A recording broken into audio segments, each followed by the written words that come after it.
अच्छाई को स्वभाव बनाओ। देखिए, हम सबके अंदर में एक गुण अच्छाई का तो होता है। अच्छाई किसे कहते हैं? हम रोड पर जाते हैं, बहुत सारे भिखारी होते हैं, तो गुण तो हमारे अंदर में अच्छा होता है कि उस पर दया करके हम उसको रुपए दे देते हैं। या कोई भूखा होता है तो हमारे अंदर में भाव आता है इसे खाना खिला दे। चलो हम पैसे नहीं देते हैं, पर हमारे अंदर में एक गुण तो आया कि हम इसे भोजन करा देते हैं। और 1 किलोमीटर की दूरी पर फिर आपको भिखारी मिलता है, फिर आपको भूखा कोई दिखाई देता है, दूसरी बार भी खिला देते हो। पर तीसरी बार अगर आपको 1 किलोमीटर पर फिर मिलता है तो आप क्या करते हो?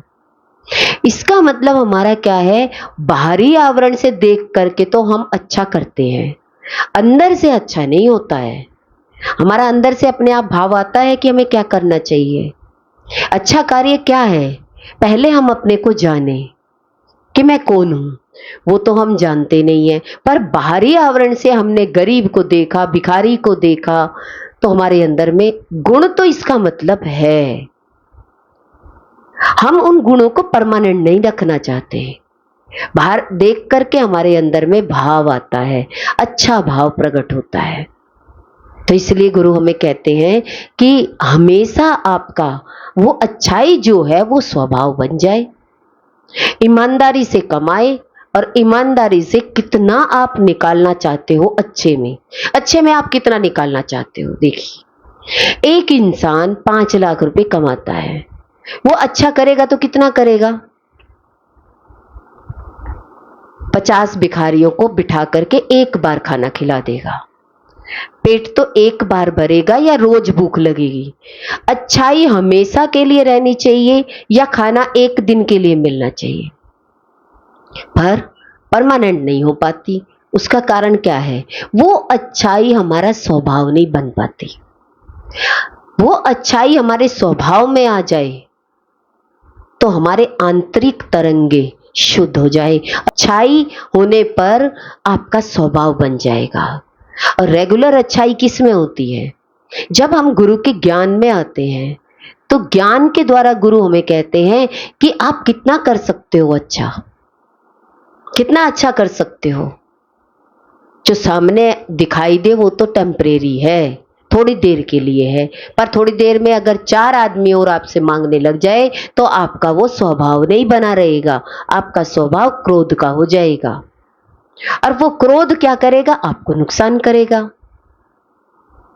नुकसान होने पर हमारे शरीर में बीमारियां आती हैं, मेंटली डिप्रेशन आ जाता है।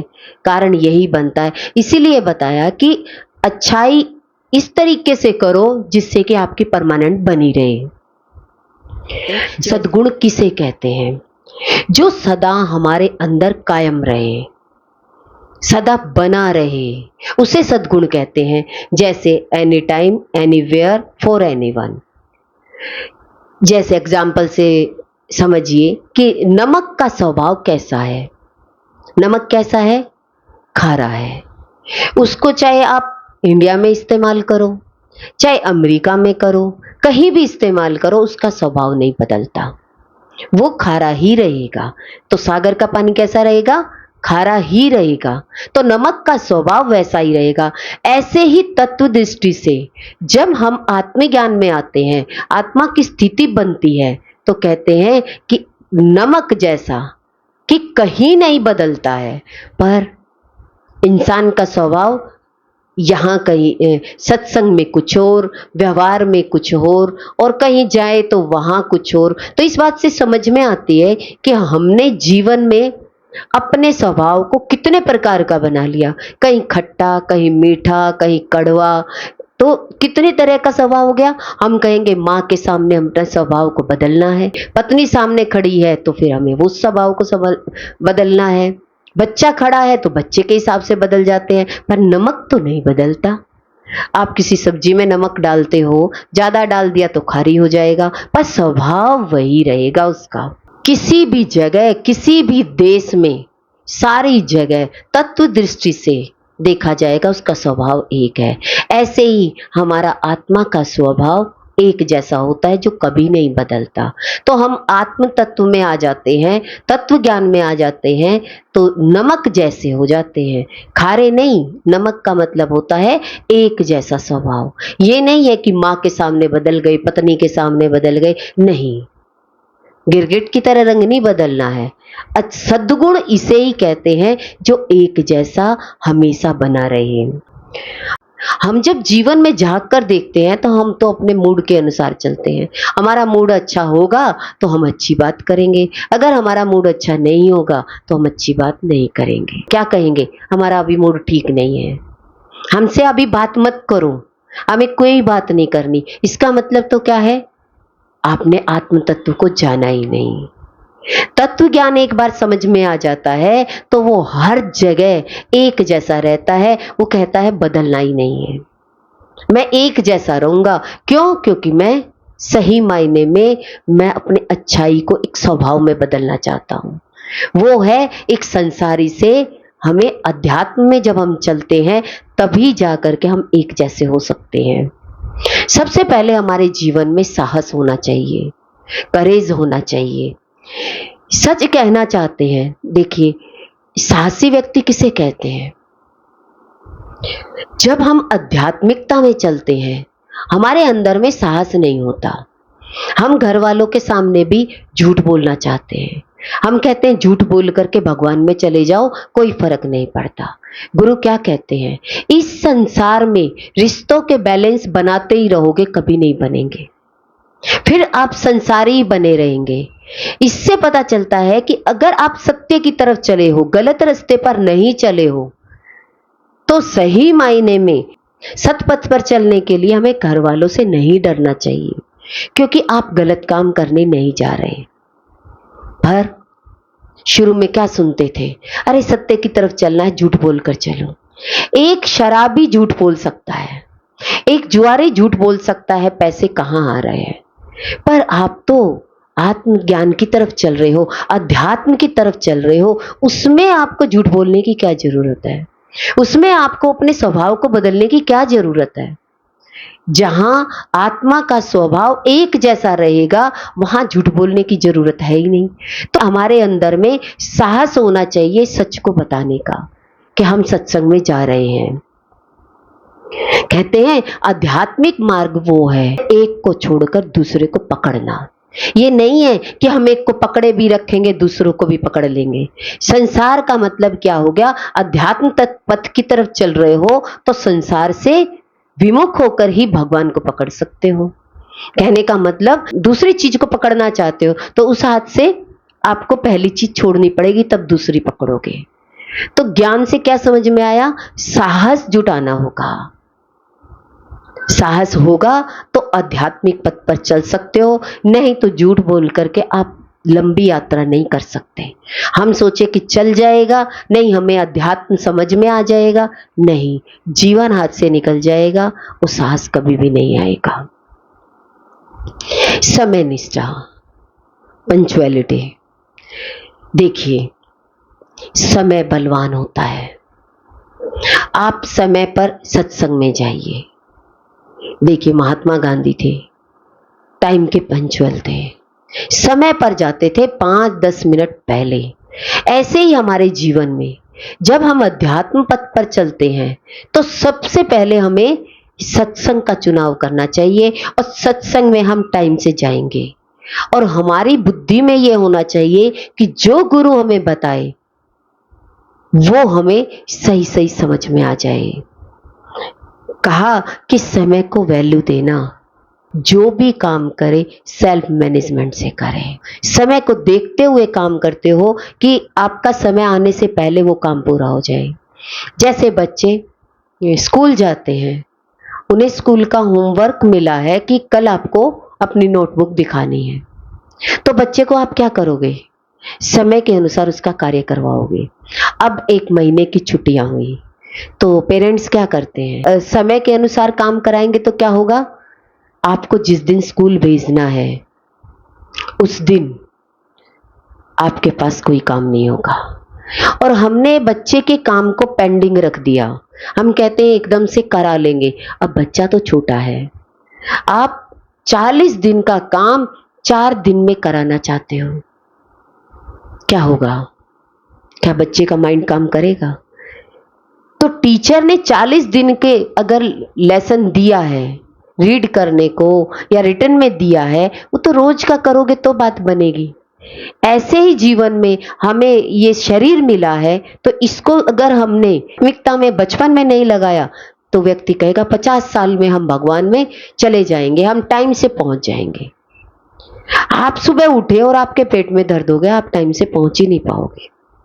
इसीलिए कहा जवान उम्र हो, बचपन हो, तो आज अगर आप समय को वैल्यू देंगे तो एक दिन आपका समय भी आपको वैल्यू देगा। तो इच्छाएं और कामनाएं कब करते हैं व्यक्ति?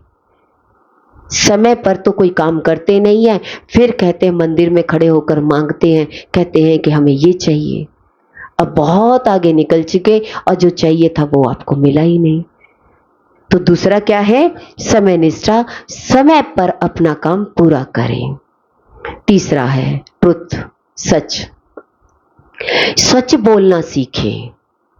देखिए कितनी भी मजबूरी आ जाए तो भी आप अपनी बात को कहना सीखें। कहते हैं गुरु के सामने खड़े हो, आपको टाइम से पहुंचना था और आप नहीं पहुंच पाए, आप क्या सोचेंगे? माइंड में क्या आएगा? अरे मैं झूठ बोल देता हूं, कह दूंगा कि मेरे को आज घर में कोई काम हो गया था। देखिए सच बोलिए, घर में कोई काम हो गया था। एक आप कहें कि नहीं मुझे सच नहीं बोल सकता, मुझे कहना पड़ेगा क्योंकि पिछले संडे भी हम नहीं गए थे, उसमें तो मैंने सोच लिया था कि आज बच्चे घर में नहीं है। अब की बार इस संडे भी जाने का मन नहीं है, सो गए हैं, लेट गए हैं और आलस आ गया। अब क्या जवाब दोगे? अब गुरु के सामने भी फिर कहते हैं सच वाले के सामने ही अगर आपको झूठ बोलना पड़ रहा है तो समझ लो आपको जीवन में सच्चा इस संसार में कोई नहीं मिलेगा। चाहे आपका बच्चा हो सकता है, बहू हो सकती है, बेटा हो सकता है, बेटी हो सकती है, जमाई हो सकता है, रिश्ते में कोई भी हो सकता है, सब झूठ के मिलेंगे। क्योंकि आपने सच के सामने सच नहीं बोला तो जिंदगी में आपको इस संसार में कोई सच्चा व्यक्ति नहीं मिलेगा। क्योंकि गुरु के सामने ही झूठ बोलने की आपके अंदर में हिम्मत हो गई तो समझ लो पूरा संसार आपको झूठ बुलाने के लिए तैयार हो जाएगा। इसीलिए कहा जीवन में अच्छाई लाने के लिए, अच्छाई का स्वभाव बनाने के लिए अपने जीवन में सच्चाई लाइए। स्वीकार भाव, एक्सेप्टेंस। देखिए हम क्या कह देते हैं, हमारा कोई कहना नहीं मान रहा है, हम क्या करते हैं, कोई बात नहीं, कहना नहीं मान रहा, हम गलती में भी हम इसको क्या कहेंगे, हमारा स्वीकार भाव है, हमने स्वीकार कर लिया, क्या करें उल्टा ही चल रहे हैं, अब मानना तो पड़ता है, घर तो खराब नहीं कर सकते।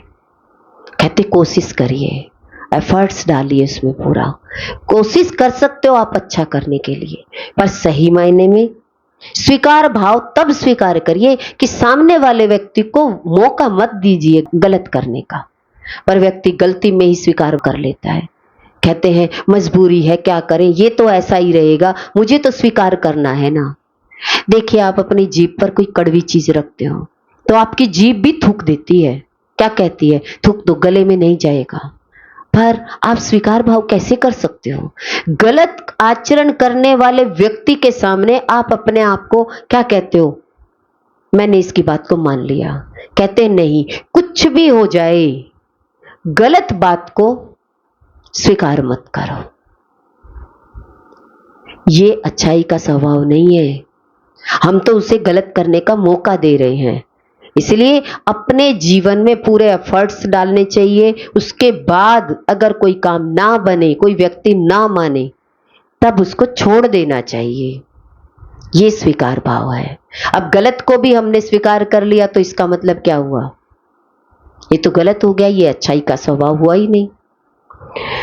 अवलोकन, कोई बात स्वीकार नहीं हो रही है और हमें सामने दोष भी दिखाई दे रहे हैं उसके, भाई गलत भी दिखाई दे रहा है और फिर भी हम अवलोकन नहीं कर रहे हैं, देख नहीं रहे हैं कि ये व्यक्ति गलत कर रहा है।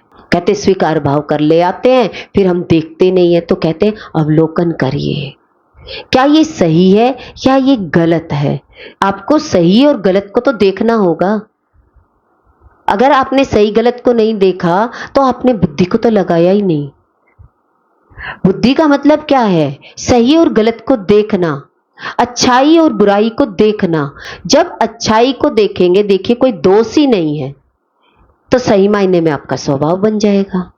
तो अपने आप का अवलोकन करें, देखें कि मेरे जीवन में क्या क्या अच्छा है। क्या मैं सत्संग में जाती हूँ? क्या सत्संग का ज्ञान सुन करके मैंने अपने जीवन में लगाया? क्या गुरु की बात को मैंने स्वीकार किया? कहते हैं ना, एक एक अंग को अवलोकन करिए, हाथ को, पैर को, आंख को, कान को, नाक को, सबका अवलोकन करिए। देखिए सारी एनर्जी सारी बॉडी में आप अनुभव कर रहे हो।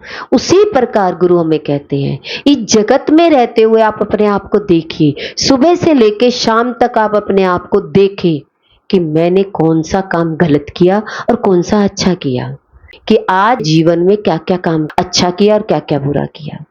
तो ये देखना हमें बहुत जरूरी है। गुरु प्रेम, लव फॉर गुरु, गुरु के प्रति प्रेम। गुरु कहे सागर का पानी मीठा तो मीठा, इसे कहते हैं गुरु प्रेम। हम गुरु प्रेम को क्या मानते हैं? गुरु ने बता दिया है ही आत्मा। अब तो गुरु शरीर ही नहीं होते। ठीक है, गुरु ने ज्ञान से बताया, गुरु ने ज्ञान से बताया, पर जिसने स्टडी कराई, जिसने मेरे जीवन में खुशियां लाई, जो मेरे जीवन में खुशियां लेकर आए, उनके प्रति मेरे अंदर में अहोभाव से भर जाना, प्रेम से भर जाना, मेरे अंदर में गुरु के प्रति तरंगों का उठना, वो तरंगे आपके जीवन को बहुत सुंदर बना देगी। इसीलिए कहा गुरु से प्रेम होना चाहिए। गुरु के सानिध्य का मतलब ये होता है, गुरु के सानिध्य में, गुरु के सत्संग में बैठना, और गुरु जो ज्ञान दे उसको बुद्धि से समझना, और भगवान से प्रार्थना करना, हे भगवान मेरी प्रार्थना है मुझे इतनी सद्बुद्धि दो कि मैं गुरु के ज्ञान को समझ पाऊं। और जब मेरे को ये ज्ञान समझ में आ जाए तो मैं धन्यभागी कहलाऊं। अहो भाग्य मेरे कि गुरु प्रेम को मैं समझ पाऊं, गुरु प्रेम क्या होता है। इसलिए सद्गुरु का प्रेम हमेशा हमारे जीवन में होना चाहिए। शांति, देखिए पीस, शब्दों पर यम संयम ला सकते हैं, शब्दों पर हम यम संयम ला सकते हैं। शब्दों पर कंट्रोल करना, कुछ भी हम बोल दें, कहते हैं शांति नहीं बनी रहेगी। अगर हमें अपने आप में अच्छा बनना है तो हमें शब्दों पर यम और संयम लाना होगा। जब तक यम और संयम हमारे शब्दों में नहीं होगा तो हम जीवन में हम सफलता प्राप्त नहीं कर सकते। हम कोई भी काम करेंगे वो सफल नहीं हो सकता। किसी भी काम के लिए शांति का होना बहुत जरूरी है। शांत मन में ही कोई बड़ा काम कर सकते हो। इसलिए मेडिटेशन करवाया जाता है, इसलिए आराम से आसन लगाया जाता है, इसलिए योगा में कहा जाता है ना, यम नियम आसन प्राणायाम प्रत्याहार धारणा ध्यान समाधि। अच्छाई के लिए, सही मायने में अपने अच्छे गुणों को धारण करने के लिए, शांति के लिए इन नियमों का पालन करना होगा। और ये नियम हमारे जीवन में होंगे तो हमारा अच्छाई का स्वभाव बन जाएगा। विनम्रता, देखिए विनम्रता किसे कहते हैं? विनम्र स्वभाव। हम विनम्र स्वभाव क्या सोचते हैं? हाथ जोड़ लिए, गर्दन झुका ली। हम दूसरे को दिखाना चाहते हैं देखो हम कितने विनम्र हैं। हमें स्टैचू बन के नहीं रहना है, हमें अपने आप में लगना चाहिए कि मुझे दूसरे के लिए, दूसरे के उद्धार के लिए मुझे अपने आप में विनम्रता लानी होगी। और वो विनम्रता कैसी? आत्मज्ञान के, दूसरे व्यक्ति के लिए, दूसरे व्यक्ति को आत्मज्ञान में लाने के लिए विनम्र होना, बहुत जरूरी है। जब आप किसी को ज्ञान दे और एक व्यक्ति पूरा संसारी खड़ा है, तो आप एक संसारी को विनम्रता से ज्ञान दे सकते हो, क्योंकि शरीर भाव पक्का है, मन पक्का है, बुद्धि पक्की है। उन तीनों चारों को गिराने के लिए, आपको अहंकार को गिराने के लिए कितना विनम्र होने की जरूरत है। पर विनम्रता किससे सोचते हैं हम सोचते हैं कि बस हाथ जोड़ दिए, राधे राधे बोल दिया, हमारा स्वभाव तो बहुत विनम्र है। पर आप एक संसारी को ज्ञान देने जाओगे तो आपका स्वभाव कैसा होना चाहिए? उसे आपने अपने स्वरूप में लाना है। किस में लाना है? अपने स्वरूप में। क्योंकि अहंकार को तो गिराना ही है, और अहंकार को गिराने के लिए कितने प्रेम की जरूरत है। जब आप प्रेम में आएंगे तभी तो विनम्र होंगे। अब प्रेम आएगा सत्संग से, सत्संग मिलेगा गुरु से, और गुरु से सत्संग के लिए समय निर्धारित करना।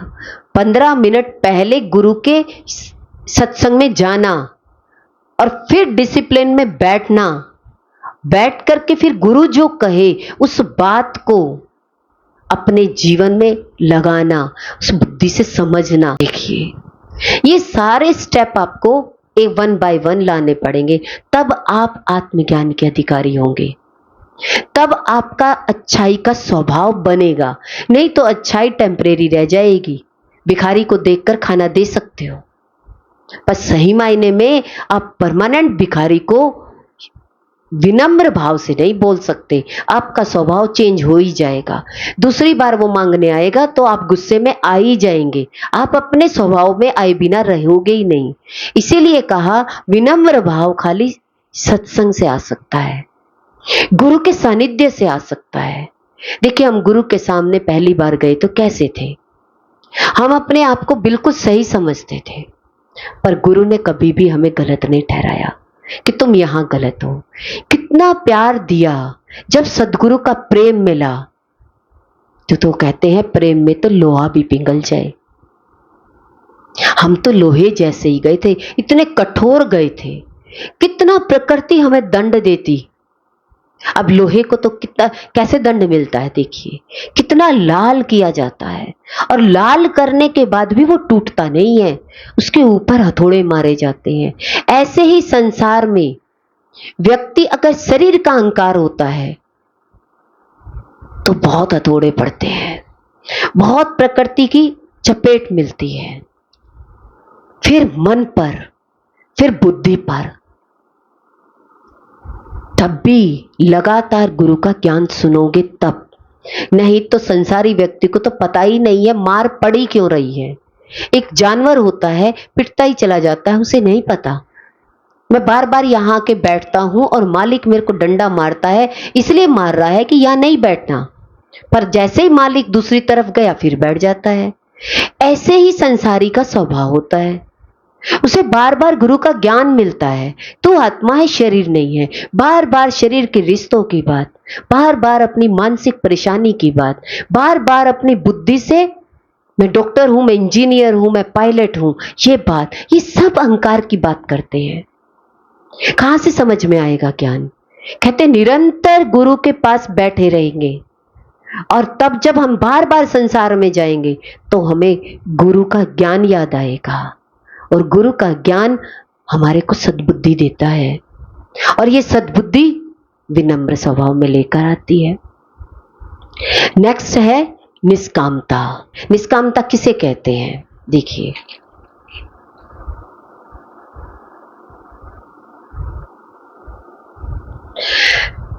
निष्कामता कहते हैं अपने मन से अच्छा कर डालो। हमने तो क्या समझा निष्कामता को? मेरा मन जो अच्छा काम को कहे, हमने जंप लगा लिया। अच्छा, एक बार जंप लगाया, दूसरी बार तो लगाया ही नहीं। कहते समझ ही आ गया। एक बार में आत्मज्ञान समझ में नहीं आता। बार बार आत्मा से सुनोगे, पहले शरीर से लगाओगे। आप कहेंगे गुरु ने बता तो दिया है ही आत्मा।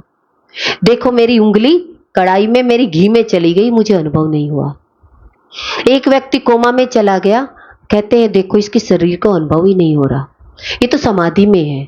ऐसे ही हम गुरु का ज्ञान सुनते हैं तो हम आत्मा करके शरीर से देखते हैं, आत्मा करके मन को देखते हैं, आत्मा करके बुद्धि से देखते हैं, पर हमने अपने अहंकार को तो गलाया ही नहीं। निष्कामता किसे कहते हैं? कहते हैं निष्काम प्रेम वो होता है कि आपका संसार का काम छोटा हो जाए और भगवान का काम बड़ा हो जाए। आपके भगवान के काम ज्यादा बढ़ने लग जाएंगे। पर अधिकतर आप सत्संग में सुनते होंगे, हम बहुत सारे लोगों से यही बात सुनते हैं, कहते हैं भगवान की कृपा से शादी अच्छी हो गई। अरे शादी तो तुम्हारी भी अच्छी हुई थी। भगवान की कृपा से बच्चे हो गए, भगवान की कृपा से बच्चों की नौकरी लग गई। यही शब्द बता रहे हैं कि आपने आत्मा को कहां लगाया? शरीर भाव में लगाया। फिर मानसिक तौर पे देखो मैं तो खुश रहती हूं। आज जब मन को बहुत बड़ी चोट पहुंचती है तो व्यक्ति रोता हुआ वही गुरु के पास जाता है, गुरुदेव मेरे मन को शांति नहीं है। बात करते हैं हम निष्कामता की। निष्कामता का मतलब यही है, गुरु ने जो ज्ञान दिया, जो आपने सुना, लगातार बैठ करके पहले सुनना 10 साल, और 10 साल के बाद एक दिन भी नागा नहीं करना, निरंतर जैसे नौकरी लग जाती है। इस बात से समझ में आता है हम निष्कामता को क्या समझते हैं। हमें शरीर से समझ में आ गया, अब तो घर में सबके साथ हम बहुत अच्छे से रहते हैं, ये हमारा निष्काम प्रेम है। अब तो हमारा बच्चों से झगड़ा ही नहीं होता, ये हमारा निष्काम प्रेम है। हमारा सारा मैनेजमेंट है, हमारे घर में सब कुछ हम ही संभालते हैं। अब गुरु का ज्ञान कहां लगा दिया? 10 साल ज्ञान सुना और 10 साल ज्ञान सुनने के बाद उसी घरगुल्ली में ही बैठ गए। एवरेज बच्चे घर में ही बैठ जाते हैं, कहते हैं दूसरा काम देख लेते हैं, तीसरा देख लेते हैं, चौथा देख लेते हैं, वो काम ढूंढते रहते हैं, काम मिलता नहीं है।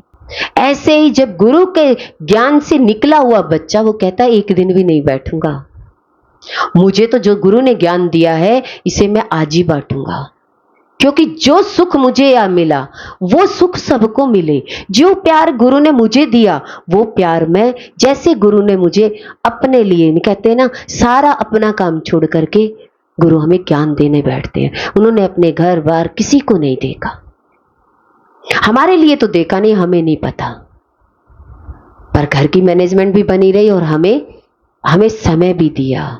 अपने समय में से निकाल के देखिए, वही 7-8 घंटे हैं, 7-8 घंटे हम घर में काम में कहते हैं, 1 घंटा सत्संग का समय नहीं है, और एक गुरु को देखते हैं सुबह 5 बजे लग जाते हैं। आने वालों के लिए भी सेवा, जो रह रहे हैं उनके लिए भी सेवा। देखिए कितनी निष्कामता दिखाई देती है। और हम थोड़ा सा ज्ञान सुन लेते हैं और क्या कहने लग जाएंगे, हमारा निष्काम प्रेम है।